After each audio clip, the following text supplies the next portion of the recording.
विधान परिषदेचे विरोधी पक्षनेते अंबादास दानवे यांचा कार्यकाळ संपल्या कारणाने त्यांचा निरोप समारंभ अधिवेशनावेळी आयोजित केला गेला होता। यावेळी सत्ताधारी पक्षातील मंत्र्यांसोबतच विरोधी पक्षातील नेत्यांनी आणि उद्धव ठाकरेंनी देखील भाषण केलं। यावेळी देवेंद्र फडणवीस यांनी आपल्या भाषणामध्ये उद्धव ठाकरेंना थेट सत्तेमध्ये येण्याची ऑफर केली।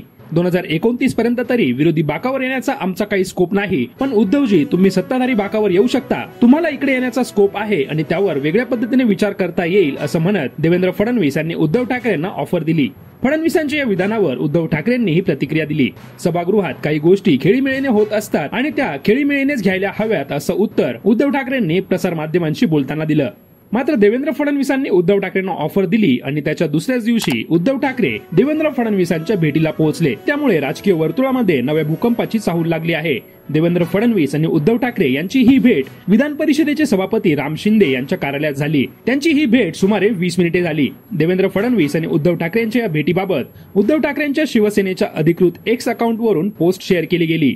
पक्षप्रमुख उद्धव ठाकरे यांनी राज्यभरातील विविध संपादकांनी हिंदी सक्ती विरोधात विविध लेखांचं संकलित हिंदी हवी कशाला हे पुस्तक विधान भवन येथे मुख्यमंत्री देवेंद्र फडणवीस आणि विधान परिषदेचे सभापती राम शिंदे यांना भेट दिले अशी माहिती या पोस्ट मध्ये देण्यात आली। देवेंद्र फडणवीस आणि उद्धव ठाकरे यांची ही भेट केवळ एक पुस्तक देण्यासाठी झाली असं सांगितलं जात असलं तरीही सत्तेमधील सहभागाबद्दल देवेंद्र फडणवीस यांनी उद्धव ठाकरेंना केलेली ऑफर आणि लगेच एका दिवसातच दोघांची झालेली भेट यामुळे राजकीय वातावरणामध्ये तर्कवितर्क लावले जात आहेत आणि दोघे पुन्हा एकत्र येणार का या विषयी देखील महाराष्ट्राच्या राजकारणामध्ये चर्चा रंगू लागली आहे।